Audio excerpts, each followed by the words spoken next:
Marilu, no sé si hiciste el trabajo de la semana pasada en las citas, estas.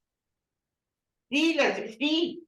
Cuéntame, ¿qué viste lo que faltaba? Ya eh, estamos grabando, Marilu. Ay, no, no, Betsy, lo que faltaba no lo hice. ¿No Solo lo lo, hiciste? no lo hice, disculpas. No, no hay pena. Hay tiempo para hacerlo. Bueno, acuérdate que esto es para ir como reconociendo en el texto los géneros literarios. Sí, Fíjate que yo me inscribí en un curso donde decía claves de la Sagrada Escritura que están dando en la Landívar. Es un curso libre. Y fíjate que ayer, por ejemplo, porque son los miércoles la clase, estaban hablando de la diferencia que hay entre narración y crónica. Y yo le hice la pregunta al catedrático de que nosotros tenemos en la Biblia, tenemos dos libros que se llaman crónicas sí.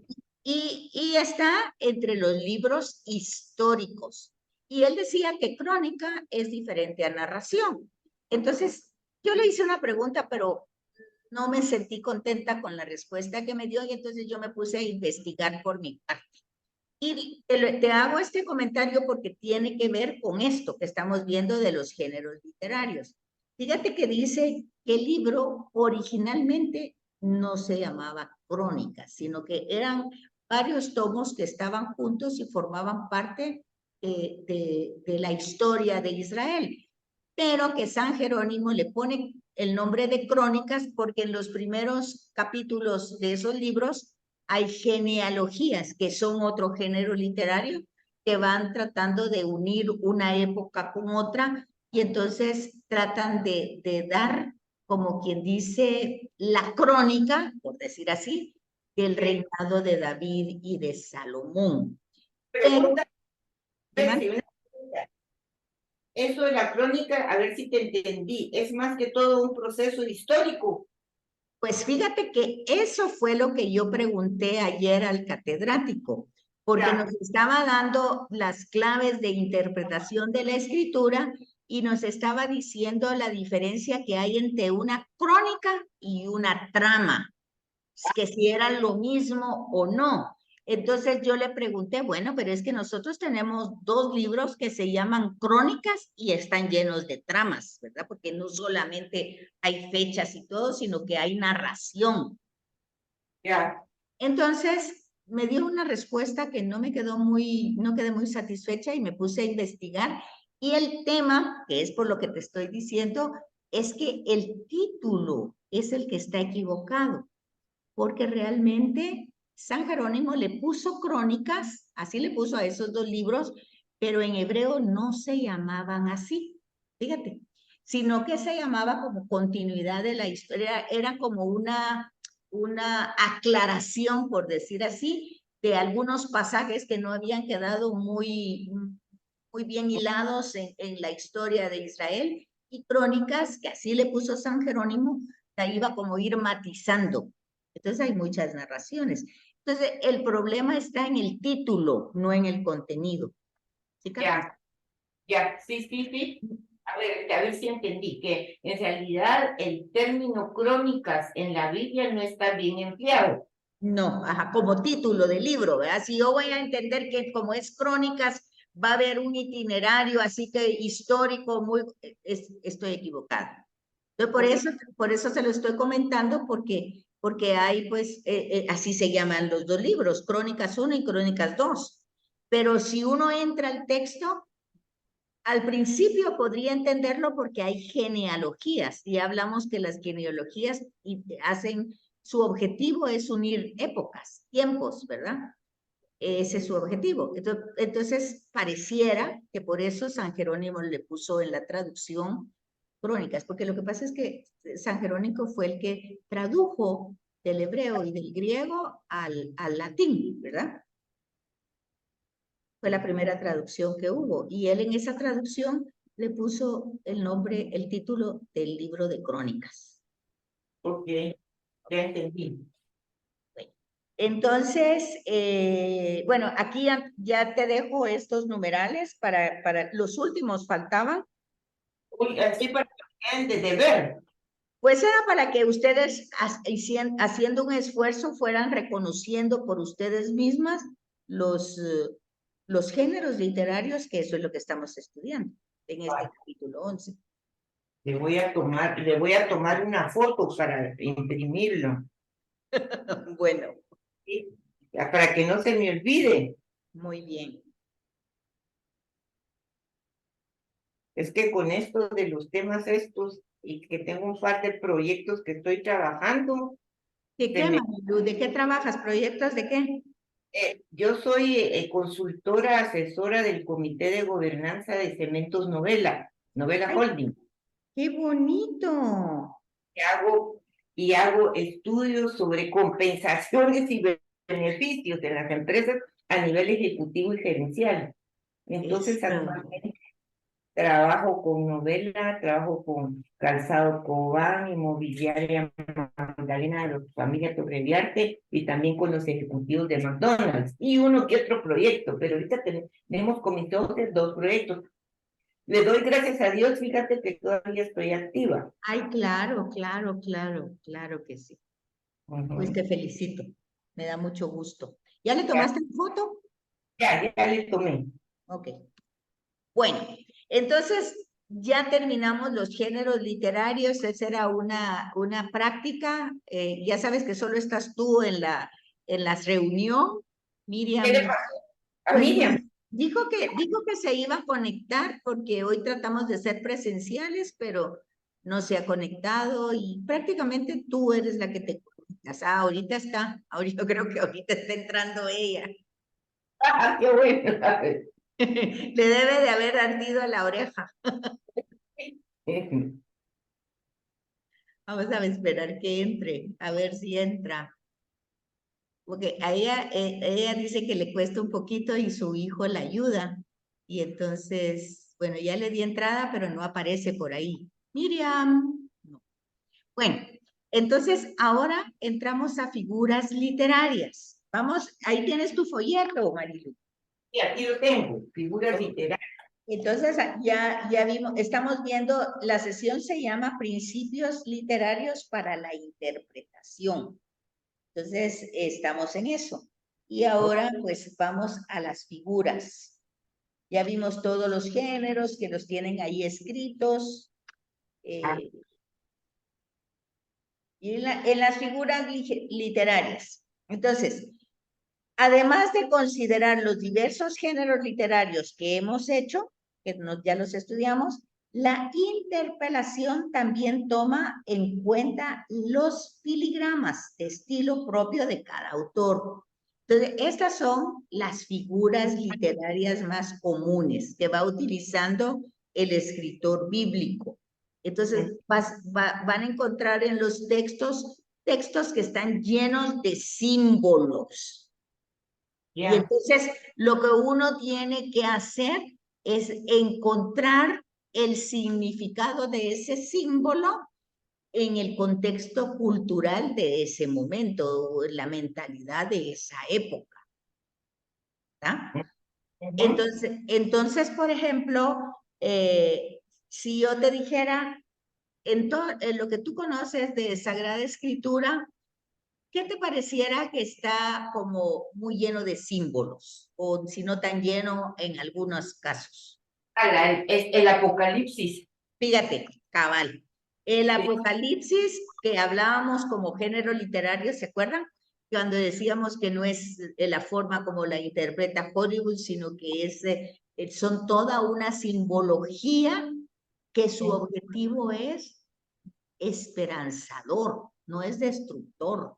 Se escribe en un momento de persecución terrible y entonces el visionario, el que está viendo ahí, pues los acontecimientos desde otra perspectiva, los transmite, decíamos, como de una manera clandestina, como de una manera velada, a través de símbolos, la forma como deben mantener pues la esperanza, la fidelidad, no claudicar ante los momentos más difíciles de la historia. Entonces tenemos ese ejemplo, pero hay muchos ejemplos más, incluso en esa práctica de las citas bíblicas que tenían Daniel, el profeta Daniel, tiene esa parte que es apocalíptica.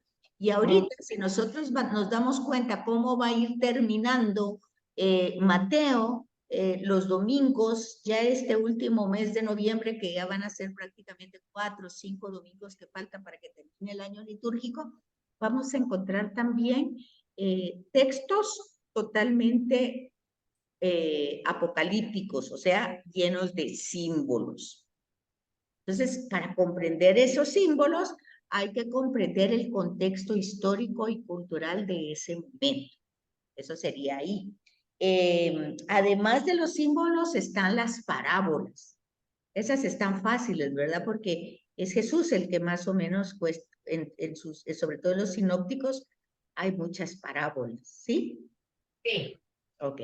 Metáforas, pues también las encontramos no necesariamente en las parábolas, sino que, bueno, una parábola puede ser, una metáfora puede ser una comparación, pero más que todo cuando Jesús dice, ¿en qué se parece, verdad? Y entonces ahí van como metáforas y hay otro tipo de, sobre todo lo encontramos en los evangelios. Una pregunta, Betsy. Dime. ¿Sería la definición de metáfora? Mira, metáfora, a ver, es como una analogía, o sea, es como una comparación de un acontecimiento que te lo voy a contar yo para que tú lo expliques de otra forma, utilizando, pues, comparaciones. Te voy a dar ahorita aquí el concepto como concepto, permíteme un segundo, vamos a ver. Espérame, ahorita. Para no darte solo ideas, sino darte el concepto.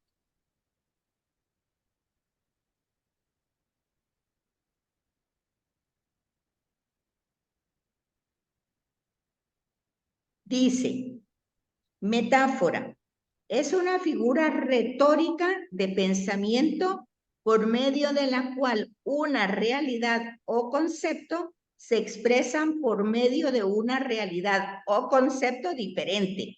O sea, como te decía, como una analogía, como una comparación, como para que tú comprendas, por ejemplo, cuando yo digo, esto lo voy a explicar estilo Plaza Sésamo, ¿verdad? Suponete. Entonces yo voy a hacer comparaciones muy elementales para comprender algo más profundo. Bueno, eso es como una metáfora, ¿verdad? Puedo poner una historia, algo, entonces dice, puede ser representado por cualquier cosa que se le asemeje.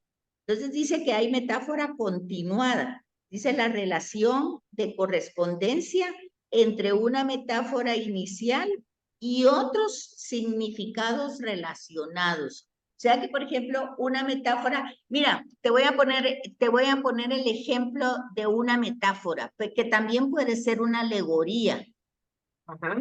Espérame un momentito que algo pasó con... ¿Tú estás viendo la pantalla? No. Ahí dice figuras literarias y recursos literarios. Ah, es que algo pasó porque a mí me parece otra cosa. Bueno, espérate. De la A a la M. Ok. Pues mira, por ejemplo, cuando Jesús habla de salió un sembrador y esparció la semilla esa no es una parábola, fíjate, ahí está haciendo una metáfora. Entonces, fíjate que dice que la semilla cayó en un terreno pedregoso, cayó en un terreno con espinas, cayó en un camino y cayó en un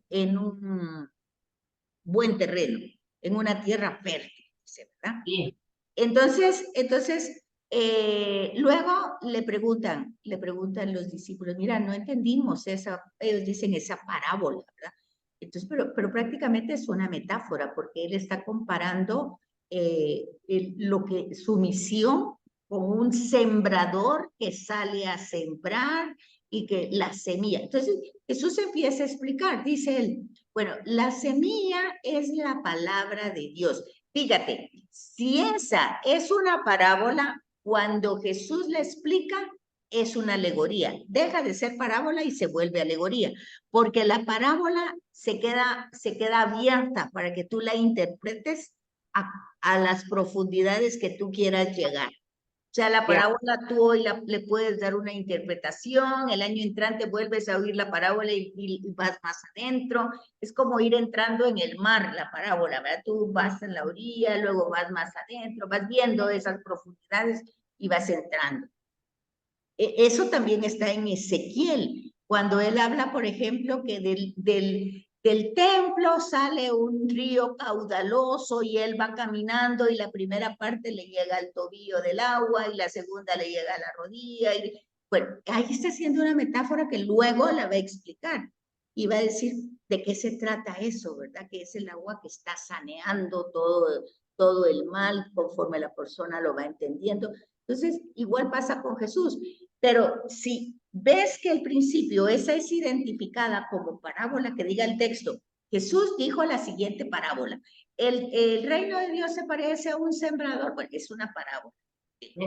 Pero cuando ya la explica y va diciendo, la semilla es la palabra de Dios, el terreno es el pedregoso, es los que reciben la palabra, pero luego se les va. Bueno, va explicando cada una, ¿verdad? Estoy haciendo, no lo estoy leyendo, no la tengo ahorita para leértela, pero luego ahí esa se vuelve de parábola, se vuelve alegoría, porque va explicando cada elemento, pero al mismo tiempo también es una metáfora, porque está comparando, ¿te das cuenta? Te está comparando una realidad con otra para ser entendida.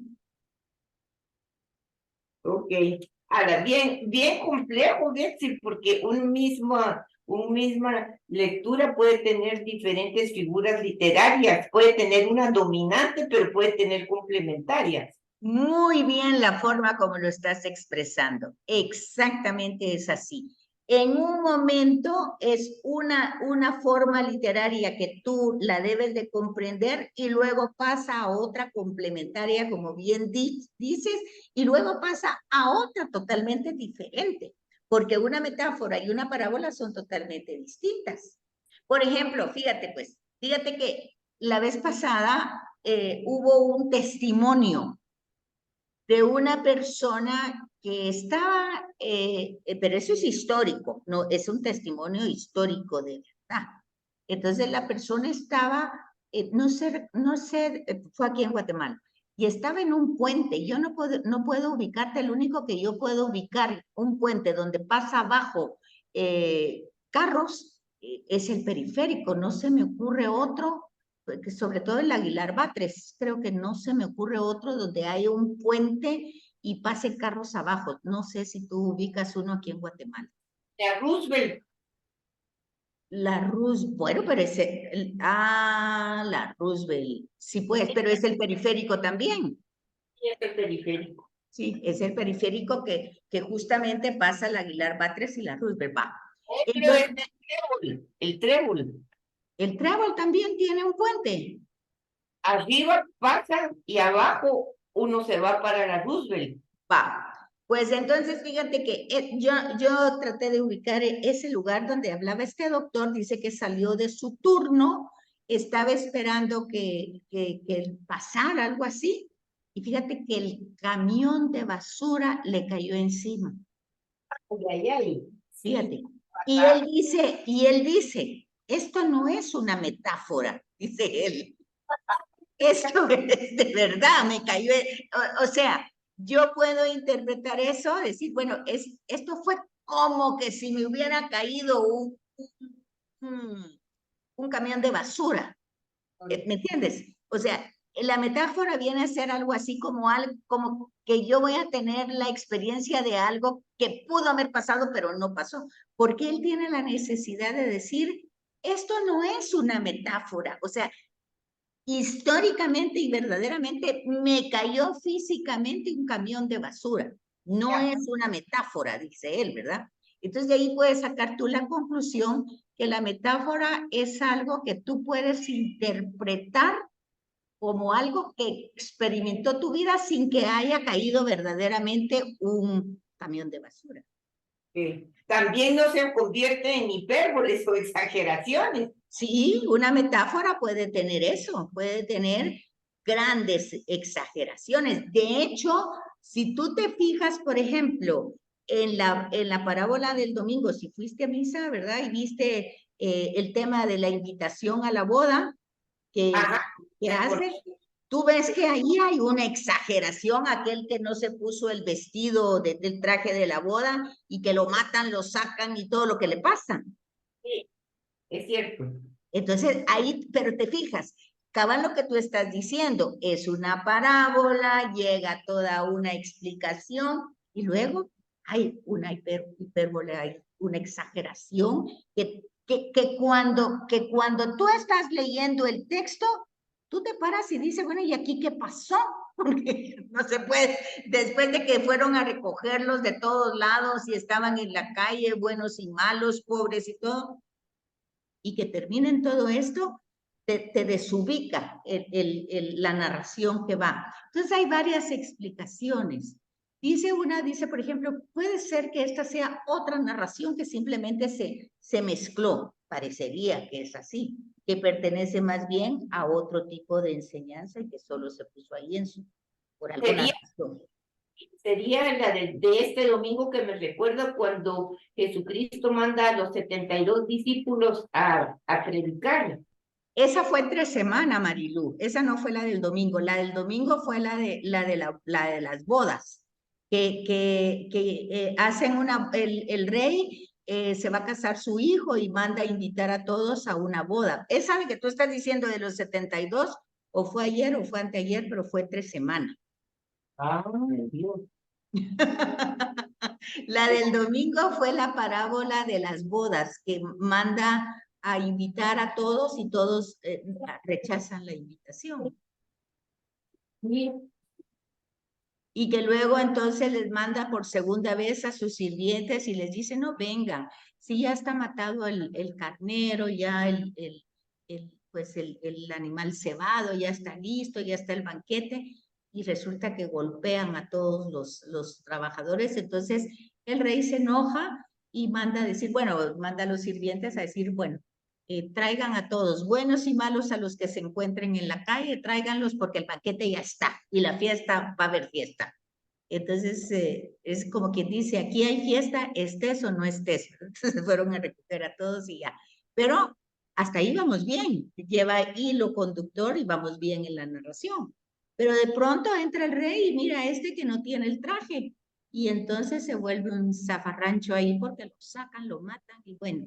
Entonces uno o sea, no lleva ahí, uno nota que algo pasó. ¿Entendés? ¿Cómo pasó esto? Entonces, la explicación que hacen los comentarios es, miren, esto o puede pertenecer a otra narración que ahí se incluyó, o puede ser, dice, porque esos son las interpretaciones que hacen los comentarios que están en la nota de pie de página, que dice, o puede ser que en esa cultura los trajes de esos acontecimientos, o sea, las capas o algo que se ponía como distintivo, ya estaban, ya las tenía, las proveía el anfitrión. Y entonces Ya. este personaje simplemente no le dio la gana ponérsela. Entonces es un poco el tema de rebeldía, de desidia, porque ya está todo, solo lo tienes que asumir, que poner en práctica, ¿verdad? Ya me recuerdo, era de San Mateo, ¿verdad? Sí. Sí, estamos leyendo San Mateo y vamos ya casi al final porque ya se va a terminar el año litúrgico. El año litúrgico se termina en noviembre. El 26 de noviembre es la festividad de Cristo Rey y con eso se terminan las lecturas del ciclo A, que es el que estamos llevando este año, que es la lectura de San Mateo todos los domingos. Entre semana se van mezclando en el año, se mezclan según los años, si son pares o impares. Entonces, como estamos en un año impar, pues estamos entre semana, de lunes a sábado, se van leyendo las ferias, así se llaman, y se llaman ferias impares. Entonces se van tomando algunos pasajes de cada uno de los evangelios, Mateo, Marcos y Lucas, en orden, en ese orden. Por eso entre semanas, si tú vas a misa entre semana, ahorita estamos leyendo a Lucas. O sea, ya leímos en el transcurso del año a todo Marcos, ya leímos a Mateo entre semana y ahora estamos leyendo a Lucas. Y el domingo, todo el año, se leyó a Mateo. Ya. El año entrante, que es un año par, entonces se va a leer, es el ciclo B, y se va a leer durante todo el año. Las misas del domingo se va a leer a San Marcos. Y el año 25 se va a leer a San Lucas. El Evangelio de Juan no tiene ciclo y se lee siempre, siempre, siempre para la Pascua. O sea, después del domingo de resurrección se empieza a leer el Evangelio de San Juan todos los domingos, hasta que llega Pentecostés. Entonces, si te das cuenta ahorita, ya vamos para el final de Lucas y ya vamos para el final de Mateo. Entonces, en las lecturas, tanto del domingo como entre semana, vas a encontrar lecturas apocalípticas, que es lo que estábamos viendo del género literario. Ajá. Fíjate. Entonces eso es lo que pasa, ¿verdad? Y ahí, como estamos viendo la interpretación de las figuras literarias, te vas dando cuenta de que van entrando. Esto que estamos estudiando es para que notes lo que acabas tú de decir, que en un párrafo puede empezar un género literario y luego ir desarrollando otro, y tú te das cuenta. Y lo importante es eso, que tú te des cuenta, porque no le vas a dar la misma interpretación a una parábola, a una metáfora y a una alegoría, ¿te fijas? Y puede estar entre los mismos párrafos. Ok. Ya me recordé que esa de los 72, como yo leo el Evangelio de cada día, es del miércoles, del miércoles de ayer. Claro, es lo que te dije. Y por eso te dije, esa fue de entre semana, fue de ayer o de antier, pero no fue del domingo. Sí, es cierto. Muy bien. Entonces, estamos en las figuras literarias y recursos. Fíjate, figuras y recursos. Entonces, dice que además, estamos ahorita en el folleto, dice que además de considerar los diversos géneros literarios, la interpelación también toma en cuenta las figuras de cada autor, los modismos personales con sus sutilezas, para captar más allá de la letra. O sea que es bien importante que tú te des cuenta que no solo te tienes que quedar en el tema del escrito, ¿verdad? Mira, voy a ver si no me pierdo aquí porque algo le pasó a mi pantalla, te cuento. Sí, aquí sigue de la A a la M, donde ahorita vamos por las pseudonimias. Sí, espérame un segundo. Vale. Espérate, es que algo pasó. No, vieras que no me hace. Algo le pasó a mi pantalla y no sé qué es. Espérame. No logro entrar. Ya volví a moverla. Fíjate que está la grabación de la otra clase, pero no entiendo por qué me borró mi presentación. Y ya entré a la presentación porque la tengo aquí. Aquí la tengo, mira pues. Ahorita se movió o no. Se movió, pero no pasó a otra, sino que solo hizo un movimiento. Ok. ¿Y ahorita? No, Tampoco. Ahí estás. ahí está. Ok, No, yo ya la tengo, Va. Entonces, la hipérbole, ya vimos las exageraciones, la dinámica y del lenguaje, es lo que te estoy diciendo. Hay que notar a veces esa sutileza del lenguaje que va más allá de la letra. Y es importante descubrirlo en la narrativa para encontrar el sentido y el espíritu del relato.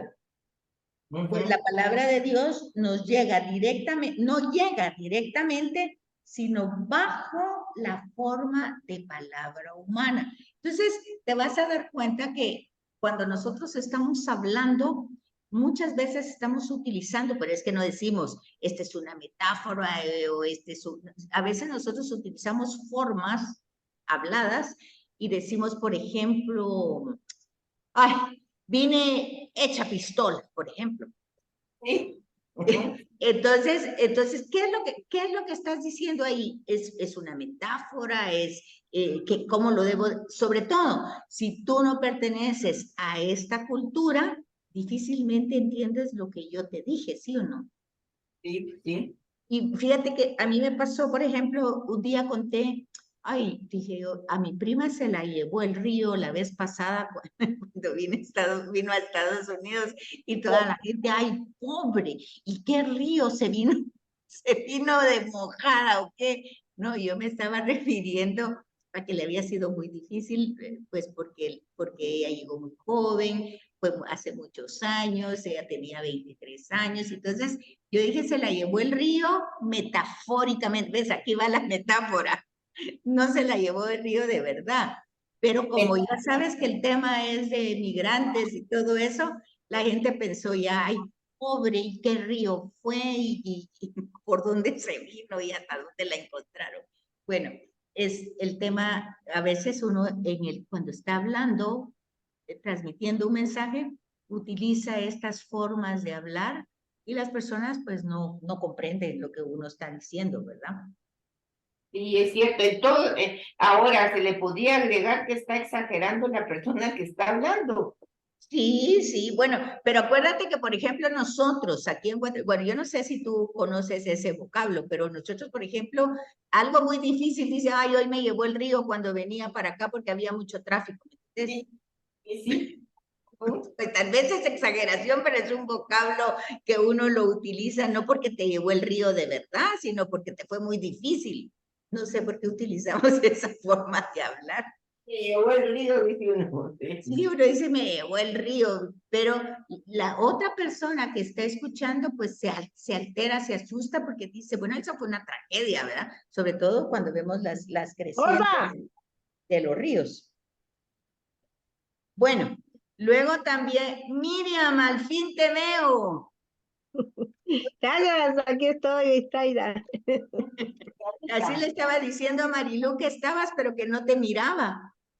No, si yo también no sé qué tenía saber qué tenía la grabación, no sé. Pero sí Yo me sé que no. oías o no tampoco. No, yo sí oía Ah, bien. bueno, ok. Sí, he puesto atención, sí. Gracias. Bueno, ok. Entonces también dice que cabe mencionar figuras literarias usadas para subrayar la importancia de algún relato. Entre estas figuras literarias, las más comunes, pues son todas estas que estamos diciendo, y ya vamos por la alegoría, que ya le explicamos. La fábula es la que utiliza generalmente personajes de animales, ¿verdad? Las fábulas. Las leyendas, pues ya saben ustedes que yo les contaba en otro grupo, no sé si fue con ustedes, que yo estaba viendo un programa español que se llama Lazos de Sangre y estaban pasando la vida de Sara Montiel y de repente dice, bueno, pues esta es la vida de Sara Montiel que se volvió leyenda. Bueno, entonces dice uno, ¿cómo entender eso? ¿Es un personaje histórico pero que luego tiene una serie de interpretaciones de su vida o exageradas o de forma simbólica o qué sé yo, utiliza otros elementos. Pero, por ejemplo, nosotros tenemos, dice que el tema de Tecumán que nosotros tenemos, dice, es una leyenda. Pero cuando está diciendo que es una leyenda, en este caso, en el caso de Sara Montiel existió, pero en el caso de Tecumán, dice que como personaje histórico no existió y que entonces todas las figuras que se le presentan a este príncipe quiché son los valores del pueblo indígena. Entonces eso te hace pensar que la leyenda puede partir de una persona histórica o puede ser desde valores de una raza o cultura o puede tener otro tipo de interpretaciones. ¿Qué dicen ustedes?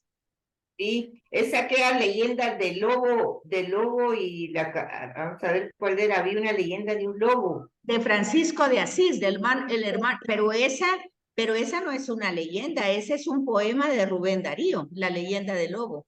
Ok, sí, es poema de Rubén Darío, me recuerdo. No, no, yo hablo, había una leyenda del lobo, que el lobo llegaba siempre, pero eso lo convirtió San Francisco de Asís en poema, pero dice que el lobo llegaba sí, es cierto, sí, Es película. Rubén Darío, sí. Ujú.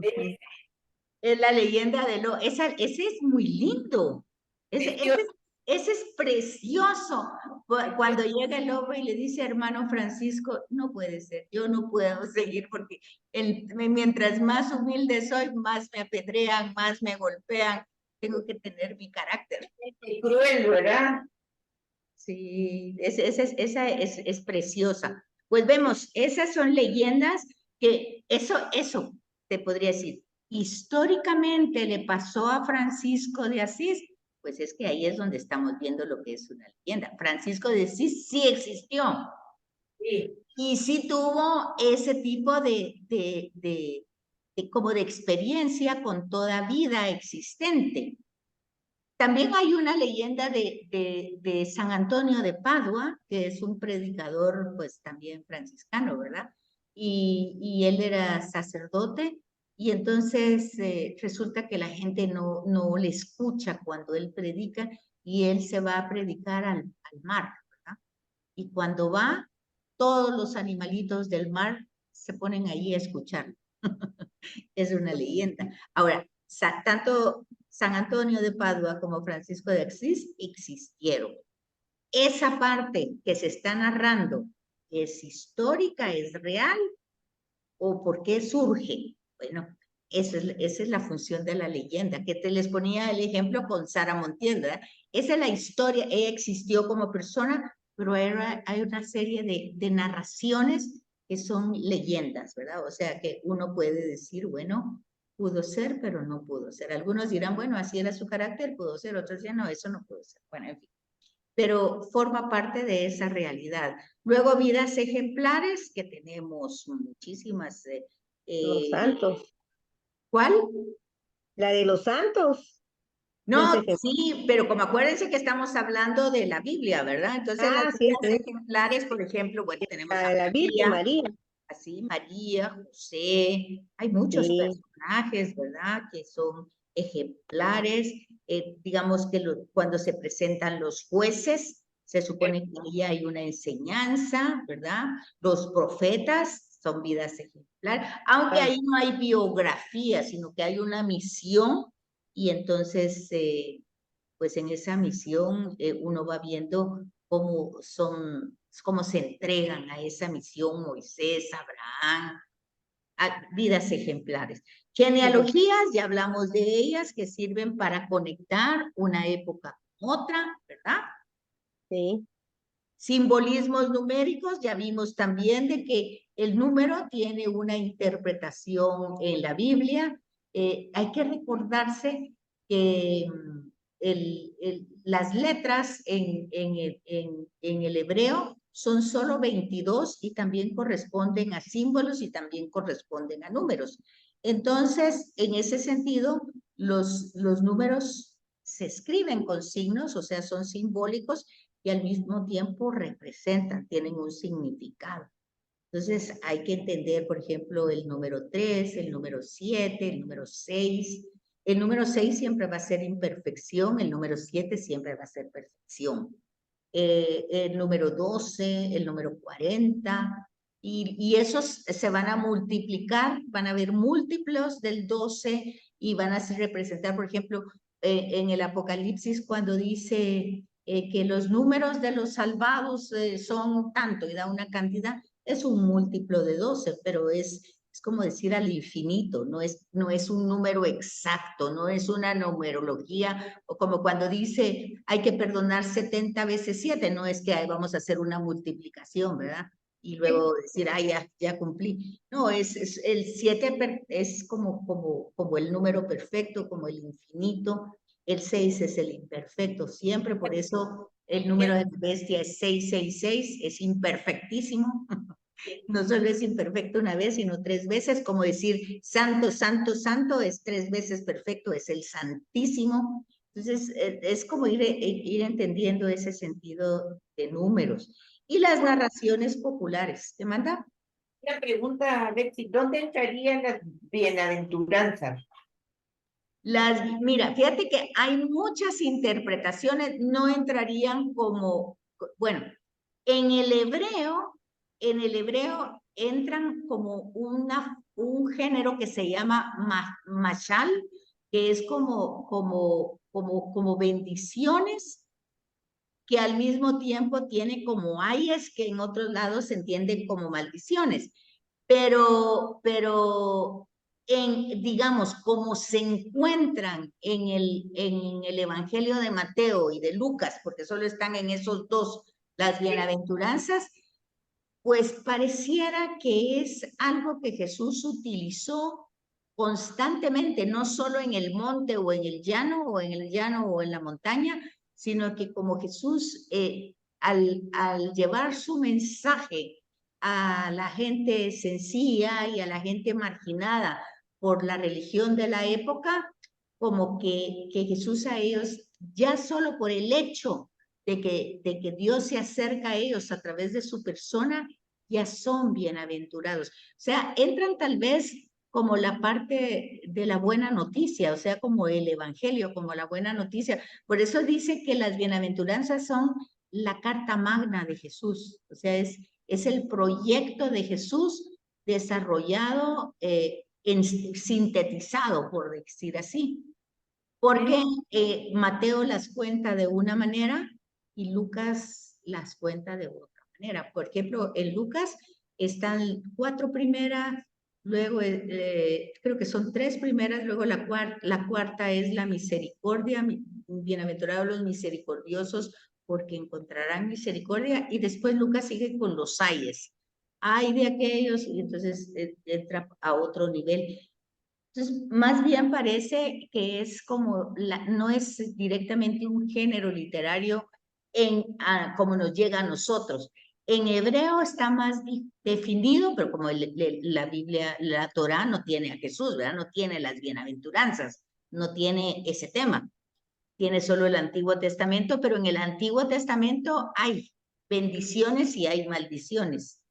Entonces entra como esa terminología en hebreo. En nosotros, ya con Jesús, entra como el proyecto de Jesús, como la carta magna de Jesús, que el amor del Padre se dirige a los sin voz, a los desvalidos, a los que han sido puestos al margen por distintas razones, por la sociedad, por la religión, por lo que sea. Y Dios pues los incluye en su proyecto. Entonces ya solo eso se ve como una bendición, por decir así, porque bienaventurado, en otra forma es decir, bendecido. Okay. O en otra traducción es decir, felices.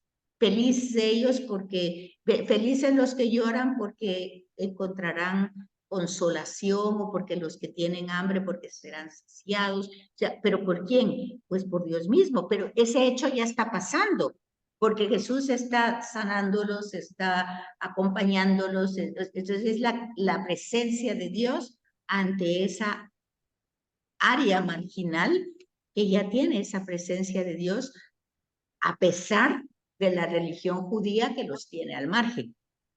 Ya. Entonces, yo creería que no tienen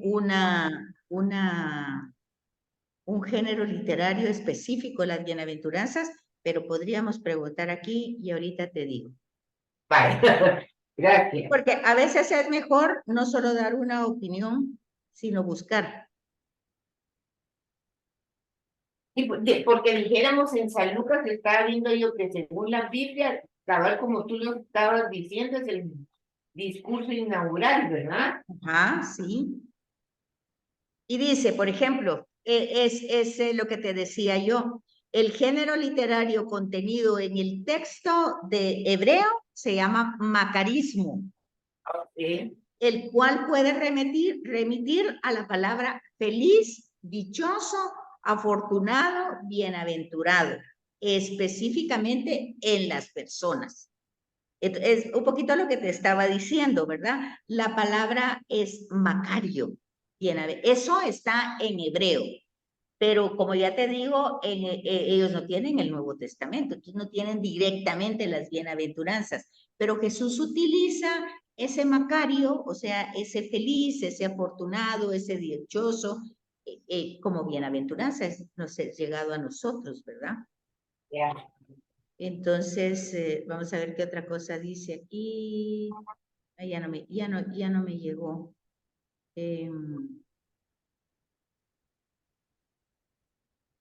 Bueno, ahí está la síntesis porque quise sacar un poquito más de información, pero está muy lento el internet. Bueno, entonces, ¿qué dicen? ¿Está claro esto de las figuras literarias?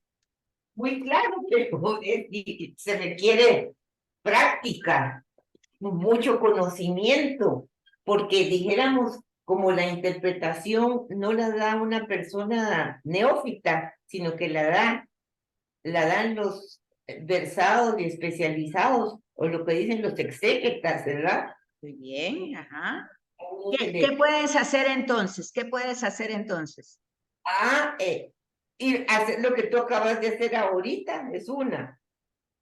Irme a la interpretación de la Iglesia Católica, Apostólica y Romana, no la interpretación de otras religiones, o Muy bien. buscar, ¿Y dónde encuentras eso así fácilmente? lo encuentro en Google. Sí. No, más fácil lo encuentras en las notas de pie de página de tu Biblia. Pero fíjate que lo estaba buscando y en realidad, fíjate que dice, yo tengo la de Jerusalén, dice, Ajá.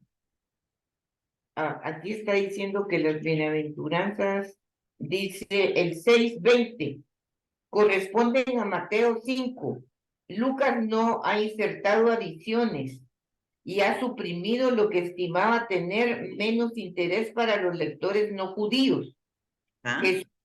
Jesús, en el 26, que es, ay, cuando todos los hombres hablen bien de ustedes, pues de ese modo trataban sus padres a los falsos profetas. Ahí dice, Jesús se dirige directamente a sus oyentes en forma antitética.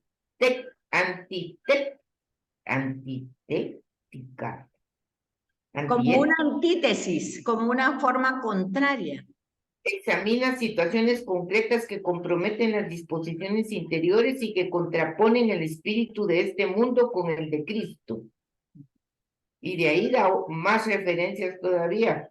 Dice Isaías 5:8-25, Amos 5:11. Ok, entonces mira pues, mira qué es eso. Así de complicado es, pero Sí, así de sencillo es porque lo tienes ahí en la mano. Lo único es que hay que saber cómo hacerlo. Fíjate pues, lo que te dice es que Jesús está utilizando ese tipo de enseñanza directamente, hay que ver, porque hay dos tipos de destinatarios. Lucas está hablándole a paganos, o sea, a griegos, y sí, Mateo está hablándole a judíos. Entonces depende del comentario de la bienaventuranza que estás leyendo, porque si estás leyendo los comentarios de San Mateo, te manda muchas citas del Antiguo Testamento. ¿Por qué? Porque son judíos y ellos tienen la Torá. Entonces, para que comprendan lo que está diciendo Jesús, tienen que comprender lo que está dicho por Isaías, por Amós y por muchos otros profetas en el Antiguo Testamento. En el Evangelio de Lucas no te va a hacer esas referencias, porque le está hablando a paganos, o sea, griegos. Y estos griegos no tienen idea, son politeístas. Están ya, recibiendo el mensaje por primera vez, ellos no saben de la Torá ni del judaísmo. Bueno, sabrán como idea que tienen su religión, pero no conocen el contenido de la ley, de la Torá, de Moisés. Entonces, depende del evangelio en el que tú estés, las notas de pie de página te van a aclarar. En el caso de Mateo, como te digo, como va dirigido a judíos, siempre vas a encontrar muchísimas referencias del Antiguo Testamento. Entonces, ¿qué es lo que tienes que hacer? Tienes que irte a esa referencia, leerla con ayuda de la nota de pie de página. O sea, que para ese poquito te tardas casi como 2 horas en ir acompañando y comparando pues se llaman, pues, tener esa coordinación que hay entre el Nuevo Testamento y el Antiguo Testamento en Mateo. Porque en Marcos y en Lucas no hace eso porque los destinatarios no son judíos. Entonces, ellos no tienen la referencia de la Torá, ni de Yahvé, ni de Moisés, ni de ninguna figura. Los destinatarios son paganos. En el caso de Marcos es a Roma y en el caso de Lucas es a griegos. Entonces, los comentarios que te salen en las notas de pie de página van conforme a la intención que tuvo el autor al escribir con referencia a sus destinatarios, porque lo que a él le interesa es que sus oyentes, o sea, sus destinatarios, se entiendan. Entonces, por eso, a los judíos vas a tener cantidad de referencias del Antiguo Testamento, porque ellos conocen el Antiguo Testamento, tienen el Antiguo Testamento. Pero sí es bueno, así como usted dice a pie de página, también nos salen varias otras citas bíblicas a pie de página. Sí. Siempre buscarlas y leerlas, ¿verdad? Para irnos documentando y bien a qué se refieren, ¿verdad? Porque Así sí es. salen a pie de página. Sí, Ya. así es. Entonces, acuérdense que dijimos que eso, ahorita no me recuerdo del nombre, pero ya me acordé. Se llaman concordancias. Sí, concordancia. Concordancias se llaman, a veces esas citas están en las notas de pie de página, Sí. a veces están al principio A la cuando orilla, tienen sí. un título y están abajito del título y a veces están al margen. Al margen, sí. Ok.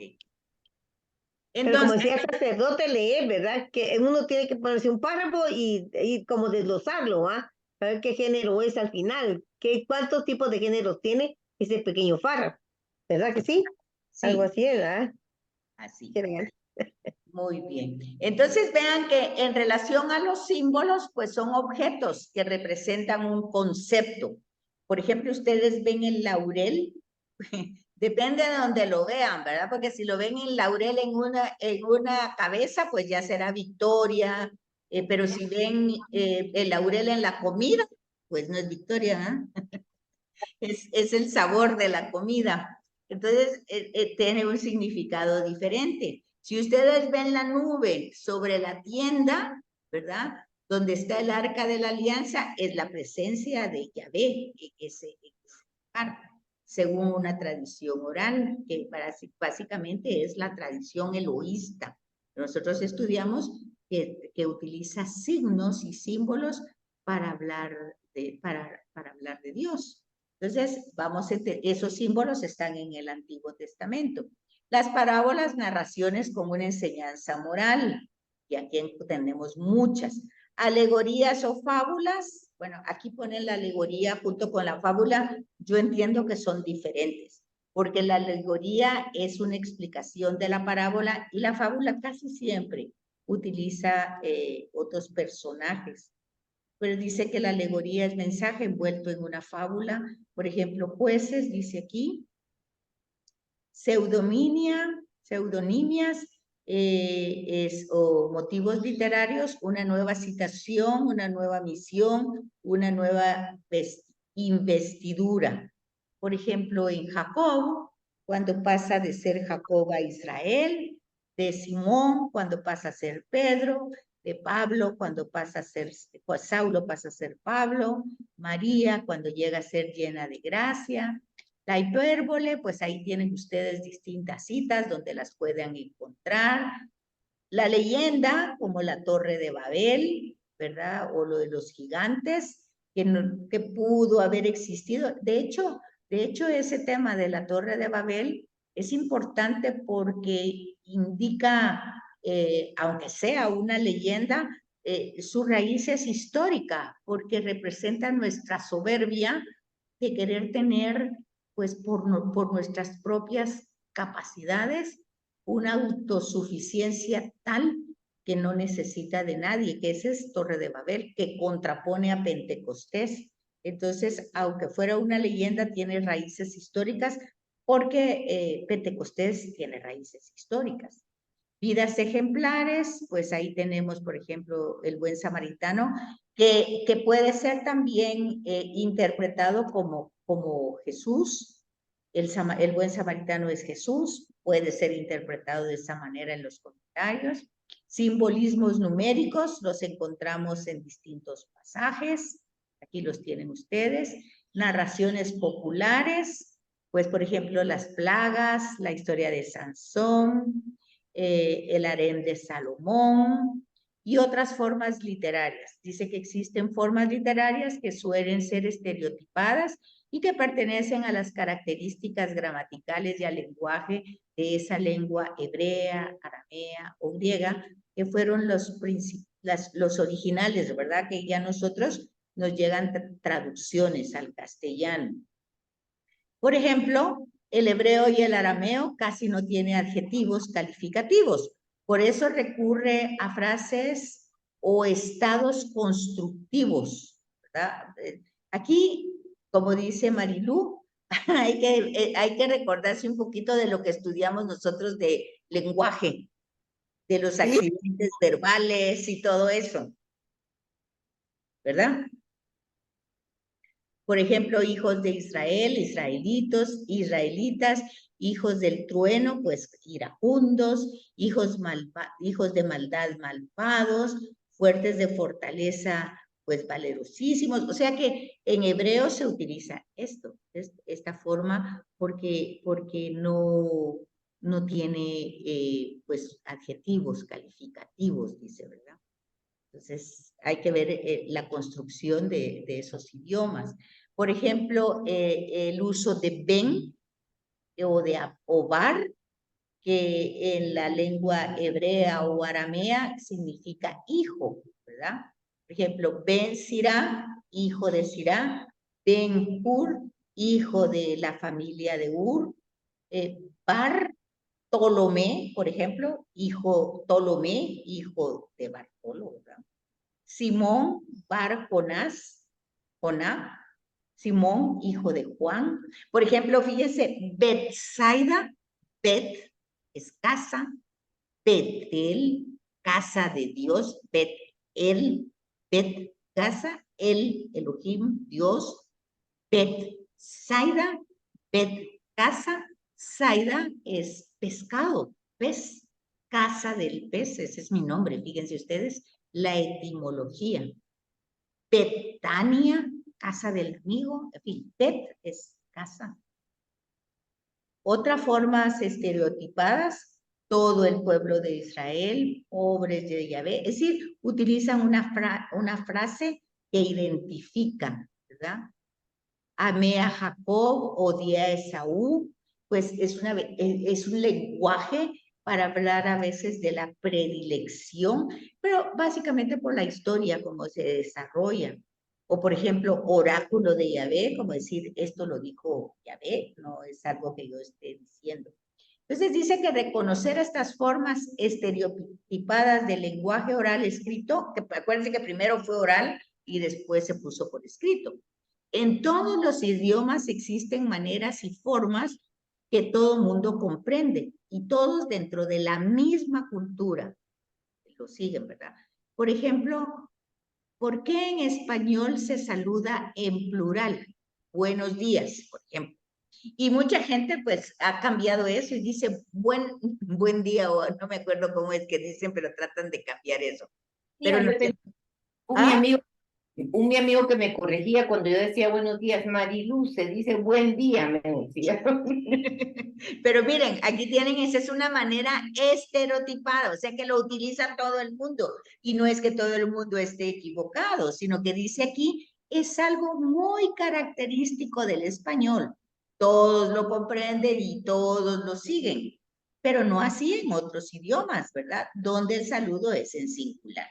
Entonces, a veces pues no nos podemos poner así de pesados, ¿verdad? Corrigiendo cada forma de hablar. Por ejemplo, vean ustedes, a mí me llama la atención porque esa palabra aiga, ¿verdad? Aiga, es haya, ¿verdad? Pero generalmente, ahora resulta que en la lengua española ya se aceptó, porque la utiliza tanta gente que ya es aceptada como un lenguaje estereotipado. Fíjense ustedes qué es eso, pero así pasa, ¿verdad?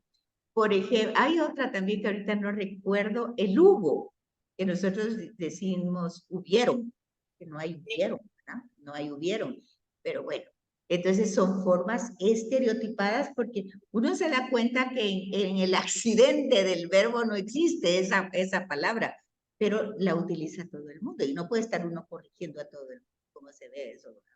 Entonces dice que en tiempos de Jesús las personas estaban más acostumbradas que nosotros a las formas estereotipadas del lenguaje oral. Sí, porque acuérdense ustedes que esto se escribió muchos años después. Los hebreos habían conservado la mayoría de sus tradiciones de forma oral y las transmitían de forma oral. Incluso el tema de Jesús y su mensaje fue transmitido muchos años, casi 3 generaciones, hasta ponerla por escrito. Y la primera que se escribió fue la de Marcos, que está muy esquemática. Si ustedes ven el Evangelio de Marcos, es esquemático y solo tiene 16 capítulos. Ya luego ven Mateo y Lucas, se desarrolla más, y ven a Juan, totalmente diferente. Cuando Jesús hablaba, los oyentes identificaban que se trataba de una parábola. ¿Y de qué tipo de parábola se trataba? Pues la gente estaba acostumbrada a la forma oral. Entonces, el mejor ejemplo de formas estereotipadas del lenguaje oral son las parábolas. O son como cuentos, como historias que le hacían comprender a la gente mucho más lo que era el misterio de Dios. Se denomina exordio a la manera particular de iniciar un discurso o un relato oral. En español es común comenzar con damas, caballeros, señoras, así se empieza, en ambientes eclesiales, hermanos, ¿verdad? Todo parece indicar que Jesús tenía un exordio o frase que caracteriza sus discursos, que está ahí escrito en griego, que la traducción es amén, amén, que casi siempre la tenemos en inglés, pero en español tenemos en verdad os digo. Entonces, en inglés cuando vemos la traducción dice amén, amén. Y o sea, así es, o sea, es cierto lo que estoy diciendo. La liturgia ha conservado esta misma frase con una diferencia. Por respeto al maestro, en verdad es justo y necesario. Otro ejemplo de exordio es la forma en que se inicia frecuentemente el evangelio de la liturgia en aquel tiempo. Todas estas palabras o frases son ejemplos de formas estereotipadas del lenguaje oral. Las parábolas también tienen una forma estereotipada de comenzar y una cierta clasificación según el tipo de exordio que posee. Parábola dativo, de dativo inicial. Decía también, esa es una manera como introducir una parábola. ¿Con qué comparamos el reino de Dios? O el reino de Dios es como, ¿verdad? También está es semejante a, o una forma interrogativa.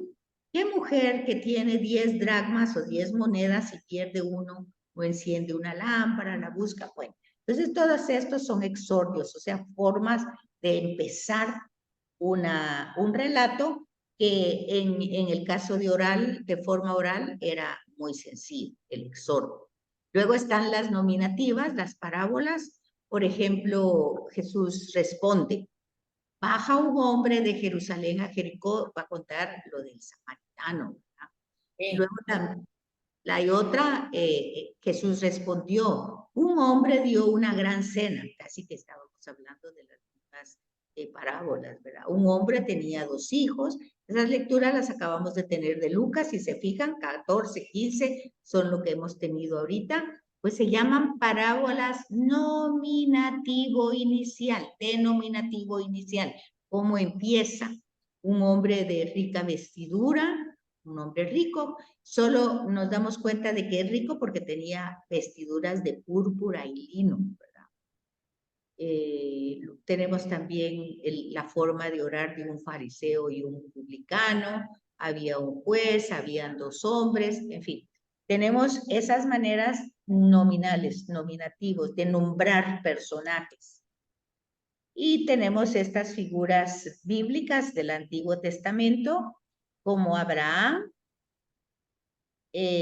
como Moisés. Aquí dice, por ejemplo, van dando ciertas características, no solo físicas, por ejemplo, cuando dice en la biografía, no es una biografía, pero sí da algunos datos biográficos. Por ejemplo, que ya eran ancianos, ahí que hay un poquito como no de confusión, pero bueno, ya eran ancianos, Sara era estéril, pero era muy guapa, pero resulta que cuando va con el rey de Egipto, el rey se enamora, bueno, pero ya era anciana, en fin, habría que ver todo eso para poder como captar de qué se trata, ¿verdad? Sí, Luego, es que lo mismo, ¿qué mira, manda? estaba pensando yo que en la Biblia no hay nada, ninguna descripción física de Jesús. Sin No, embargo, tenemos el manto de Turín, que sí, sé hasta qué punto ya está verificado científicamente, ¿verdad? Aunque sí, dicen que sí, ¿verdad? sí, no 100%, hay ahí, sigue siendo eso, pero bueno, el punto, ayer justamente en esa clase que te contaba que había tenido de la Landívar, hablaban de por qué, hay miles y miles y miles de imágenes, como nos podemos imaginar a Jesús. Y había una interpretación teológica un poquito que puede ayudar. Dice, es como para no tener una sola imagen y encuadrarla, sino tener la universalidad. Bueno, Jesús puede ser chinito, moreno, de esto, de otro.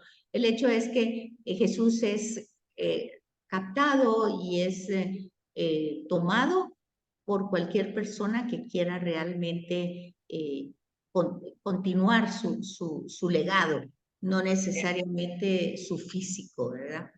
Ayer daban ese tipo de explicación en cuanto al rostro de Jesús.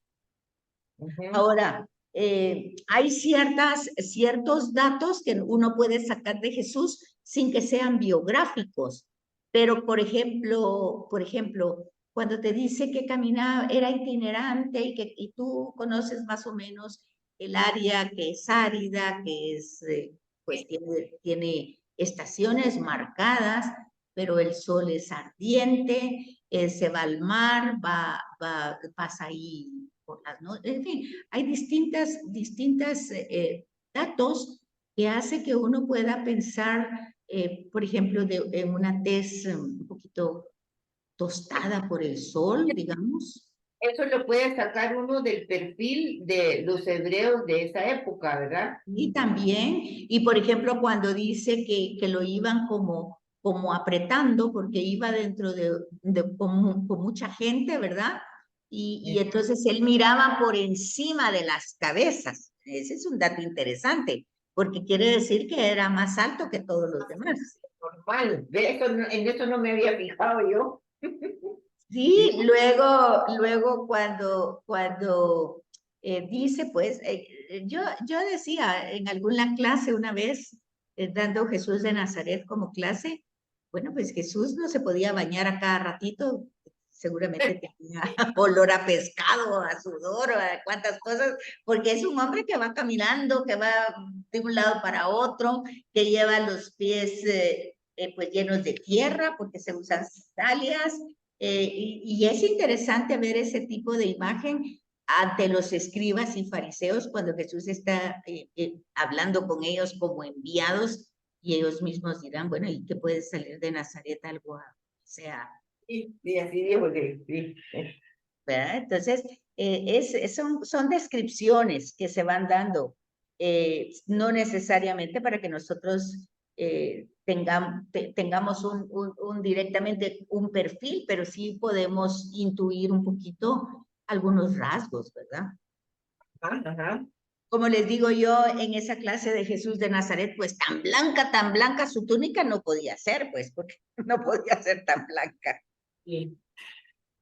En fin, entonces, miren, ya nos pasamos 10 minutos, Ajá. 12 minutos, así es que sí, ya terminamos. Yo quería terminarlo, pero yo creo que todavía, no sé cuántas me faltan algunas todavía. No voy a correr, lo dejamos aquí. Faltan como 4, pero tienen bastante material y entonces mejor lo dejamos aquí, que es donde estamos. Todavía faltan como 10 diapositivas. Yo quería terminar hoy, pero mejor nos quedamos aquí. Otras características, porque no quiero hacerlo a la carrera. Entonces, nos quedamos hasta aquí. Vale, muchas gracias. A ustedes, muchas gracias. Feliz fin de semana. Y si mañana Gracias. tienen descanso de feriado, pues feliz feriado. También. No, pero está interesante el video que nos mandó, muy interesante. Sí, bien. El estudio bíblico, muy bonito, pero hay que tener paciencia y volverlo a repetir 2, 3 veces porque está muy bueno. Ya no me acuerdo cuál fue el que les mandé, fíjese. Del sacerdote que habla de los musulmanes, ahí sí que de los cristianos y de los judíos, que él habla de la figura que os centran, ¿verdad? Si es la Torá o Mahoma o si es Jesús o la palabra de Dios, qué bonito. Pero sí, Pero el título es cómo interpretar también la Biblia. sí, ¿cómo interpretar la Biblia? Ah, bueno. Sí, no, eso se los debo de haber mandado hace como 15 días porque no me acuerdo. Sí, sí. 15 días. Bueno, pues entonces ahí síganlo viendo. Y Vale. yo voy a ver cómo termina este curso de la universidad, porque lo están grabando. Entonces, si yo veo, les voy a compartir las lecciones que hemos tenido, pero más adelante, hasta que termine, para ver cómo va a terminar el catedrático. Vale. Gracias. Feliz fin de semana. Igualmente, cuídense mucho. Gracias.